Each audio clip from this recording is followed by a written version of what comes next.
สวัสดีครับ Welcome to NBT World's The Fireside. I'm Benjamin Ruchopakan. And I'm Aom Suphanida Janmoon. Every week we have a fireside chat exploring what's going on in Thailand, diving deep into our latest obsessions. Okay, so the Thai tourism scene has enjoyed some amazing tailwinds in both the White Lotus Effect and Maha Songkran Festival, which we covered in our previous episodes.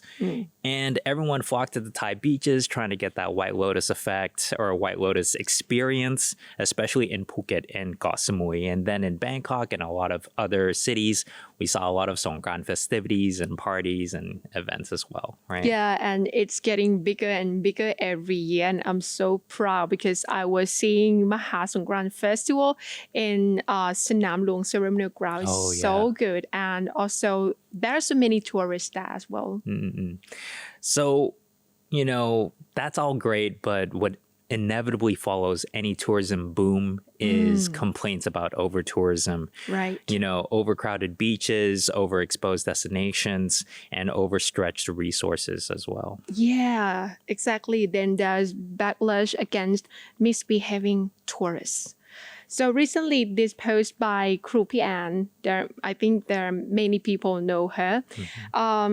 This post by Kru Pian went viral for lashing out at some entitled tourists who are taking advantage of the kindness of Thai people and, in her words, acting like they are gods instead of gates. Out. And her post has been copy-pasted all over social media as well as in the /Thailand tourism subreddit with the title "Someone Said It Finally," where it has 12,000 likes. Wow. So it's interesting how this concern about the social impact of misbehaving tourists specifically has been shared by both locals in Thailand as well as other tourists who just want to have a good time. And there's a small group of bad apples that are ruining it for the rest of us. Basically. So it means that it's not just two sides, Thai people and foreigners. Yeah. But there are some foreigners support this idea as well because they want to have a good time here in Thailand. I think it's really heartening to know that we're all on the same page about this kind of behavior. Yeah. And unfortunately, these problems aren't just a one-off. They really represent a trend that's hurting the competitiveness of Thailand's tourism industry. According to the World Economic Forum, or WEF, Thailand has actually fallen 12 places in the Travel and Tourism Development Index 2024 since 2021. Now, a report on that index by the National Economic and Social Development Council, or NESDC, showed that one of the worst performing indicators that really dragged down the competitiveness of that report was the sustainability of travel and tourism demand. That one indicator fell 59 places. Oh my God, falling 59? Yeah. Shows just how serious the situation really become, And this also shown that mass tourism can support short-term revenue goals, yes, and bring in quarterly gains. But however, it also risks long-term damage like environmental degradation, strain on public infrastructure, loss of cultural heritage, and also diminished traveler satisfaction as well. Yeah. So, one solution that is on everybody's mind is that obviously we should give some of these tourist destinations a break. Like we talked about Aom Maya, they had to close it for a while so that, give time for the coral and the local ecology to recover. And that's all well and good. And we should keep doing that. But unfortunately, the economic growth of Thailand really depends on service industries like tourism. And it's kind of a non-starter for us to just close the country to tourism. According to the World Bank's Thailand Economic Monitor report of February 2025, the services sector, particularly tourism, is driving most of the economic growth. The industry also accounts for 10.6% or 1/10 basically of all jobs in Thailand. So it's a huge employer in Thailand. And as the manufacturing and trade outlook grows kind of uncertain, not going to say why, but I think we all know, Yeah. Thailand will continue to lean on its services sector, particularly tourism. Yeah, and I also can see from the report that Thailand's tourism sector has only reached 86% of its pre-pandemic market value when it was worth 12 to 17% of the country's GDP. And yet we are already seeing the effects of over tourism. Yeah, we have talked about Aom in the over tourism episode. And interestingly, some of Thailand's best ranking indicators were its natural and cultural resources. So it ranked at about 17th and 26th place respectively. So the question is, how much more can Thailand really take before our natural and cultural attractions start to lose their appeal? Yeah. So I think what we can really take heart in is that there is a real demand to travel more sustainably. More and more people actually, they want to make good choices and they want to leave the place better than they found it. According to Booking.com's Sustainable Travel 2024 report, 75% of travelers want to travel more sustainably over the next 12 months. 57% want to reduce energy consumption on future trips. 54% want to use more sustainable modes of transportation. Maybe you want to take a rail trip, a railway trip. Like, there's some great routes in Thailand based on its train lines. And 43% feel guilty when they make less sustainable travel choices. And very interestingly, I really like this statistic, and it really restores my faith in humanity, is 71% want to leave a destination better than they found it. And that's up from 66% the previous year. Yeah, sounds like this is a very good intention of tourists and travelers. But despite that good intentions, there are also challenges to choosing sustainable travel as well, because 33% think the damage done is irreversible. And 28% think that travel time is too precious. Oh my God. Too precious to make sustainability the primary concern. And 25% think climate change isn't that severe. I'm just going to ignore that last one, about climate change. But why? It breaks your heart? I'm just like, I don't, when somebody says like, oh, climate change isn't a big deal, I'm just like, okay, we're not going to agree. Like, no matter what I say, no matter what the data points to, we're just not going to agree. Yeah, so there's a real demand for sustainable tourism, but the key is making it more convenient, actually, to travel sustainably and find sustainable experiences. So Thai businesses also have to respect travelers' time as well. So it's the best for me, I think it's the best for everyone to travel anywhere with convenience and don't feel too much guilty, but at least have the have a mindful being mindful when you're traveling, or being aware about the environmental situation at least. I think a lot of people, they're more informed than they ever have been in the history of the world about that's true. Sustainable travel and wanting to make sustainable choices. And that's what this episode really gets to the heart of, is how do we make that more sustainable? And I hope that this episode will be really useful to all of you who want to travel more sustainably. So here are a few ways for you to travel more sustainably. Number one, stay at sustainable accommodations. The lifeblood of the tourism sector is hospitality, and the more that travelers choose sustainable accommodations, the more incentive that hoteliers have to minimize their social and environmental impact. And, looking for certifications can be kind of tedious. So the only one that we want you to really keep an eye on is the Green Hotel Plus, or GH Plus label. Yeah, the Green Hotel Plus is a certification implemented by the Department of Climate Change and Environment of Thailand. And the GH Plus actually has been recognized as an equivalent to the international criteria set by the Global Sustainable Tourism Council, or GSTC, for sustainable management, environmental impact, socio-economic impact, and cultural impact as well. And the database of greenhotelthai.com shows that 682 accommodations in Thailand have either the gold, silver, or bronze GS Plus certification. So if you just look out for this label, you can already do your, duty, or your obligation. You'll really help to make sure that, to incentivize accommodations and hospitality that is eco-friendly and exists in harmony with their local environment, right? Our next tip is to visit sustainable destinations.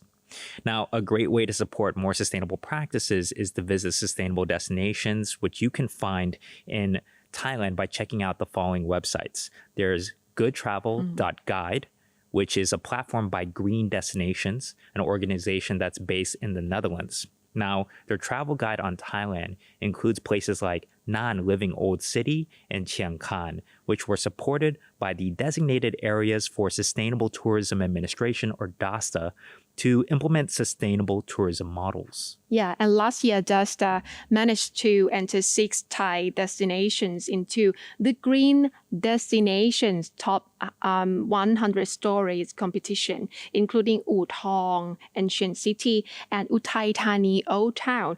You can also see the map of green destinations and DASTA destinations in the Krung Si Bank report called Sustainable Tourism, a New Era of Travel Prioritizing Sustainability. Yeah.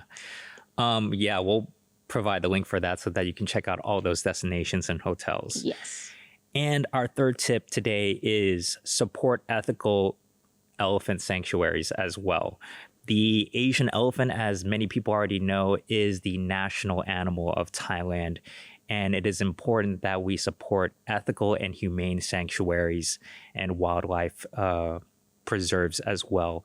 You can find a lot of these on responsibleThailand.com, which is a tourism authority of Thailand project that shares ideas for responsible tourism and recognizes responsible organizations with their Responsible Thailand Awards. I felt like I said responsible 50,000 times.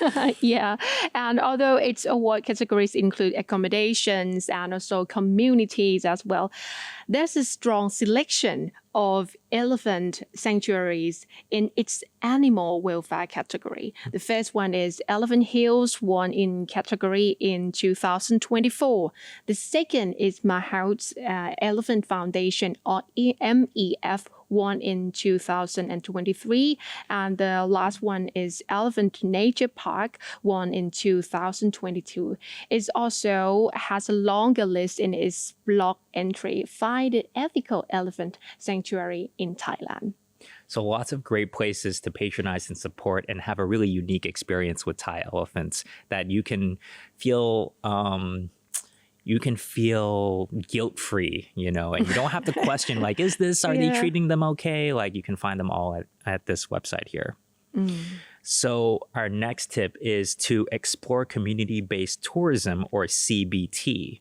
Now, this is an idea that has been gaining traction over time. And apparently the United Nations Development Program, or UNDP, actually recognizes CBT as a tourism model that was pioneered by Thailand.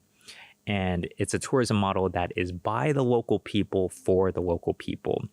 And this way, when you involve the local community in tourism development, they benefit directly from any of the tourist activities, and they also have a personal stake in whether or not those activities are sustainable both for them and for their environment. Yeah. This is not just the concept or the idea that is not practical, because I have seen so many examples in Thailand. I have lots of opportunity to join and participate in community activities, and I can see that there's so many local businesses in Thailand connect with the people in their village and their community by supporting, especially their ingredient or their materials from the farm. Connect with the farms within the village and make them all win. Yeah. Yeah. Like making them all part of the tourist economy, not just a few hotels or a few like high profile brands or something like that. Yeah, right? and it can also support in order to increase the income for the community for everyone. And it leads to the hiring jobs number that increasing as well. So everyone in the sustainable community will have their own jobs, and the jobs will be increasing as well for like people in the next generation. This is very sustainable idea. Yeah, I think so too. And you know, it's very important so that, you know, it creates an inclusive kind of model. So a few places that you can find this are the TAT's Thailand Village Academy that has curated 22 villages across Thailand for their rich culture, for their fascinating history, and their traditional legacy. And they say that travelers to these villages can meet quote unquote local masters, which are able to share unique and authentic experiences that you can't find anywhere else and connect them to the local wisdom of each destination and the specific history there. Yeah, and thus the CBT Thailand platform uses the GSTC recognized criteria to certify the CBT activities and recommend seasonal attractions, routes, and accommodations. So another thing is local alike is a Thailand social enterprise focusing on community-based tourism or CBT. Since it was established 10 years ago, it has partnered with over 200 local communities, co-developed over 150 tourism products across more than 60 provinces. So I think local product is also another tools in order to make the local communities, local villages more sustainable as well, because it can like gain more income and more money into local areas. Yeah. So you don't always have to just buy like a Red Bull singlet. Yeah. Or like, you know, or some of the, you know, I don't know. I don't want to like criticize any like touristy products that you may really like. But yeah, if you want something that shows that you went to Thailand, like the real Thailand, you discovered something that's authentic to the country and you went off the beaten path and discovered something new, then CBT is a really good way to do that. And it's like the handicrafting as well. So the direct way is to buy that stuff, maybe basket or bags or anything handicraft made by hand or handmade stuff. But the indirect way is to participate in the activity in making it. Oh, yeah. So people can participate and be as like a local master or local people one day and act like them, be like them, participating in that activity, making the product, no matter what they are. Yeah. So like, didn't you have like an experience like a cooking class or something like that? Yes, exactly. Cooking class and making basket, as I have mentioned, because it's the examples that I have really have participated in. Like a couple weeks ago, I have participated in the activity called the Journey of ASEAN Flavor. I have cooked with the ingredients from the local farm, but I was cooking in the like the hotel, local hotel there. So yeah, Thai food. But my friends there or other participants are from around ASEAN countries. So it's a Right. good opportunity to show the world as well. But anyway, I would tell you that I have participated in the competition in making Thai food. Yeah. Yeah, I lost. Oh no. All the Thai people that participate in this competition didn't win.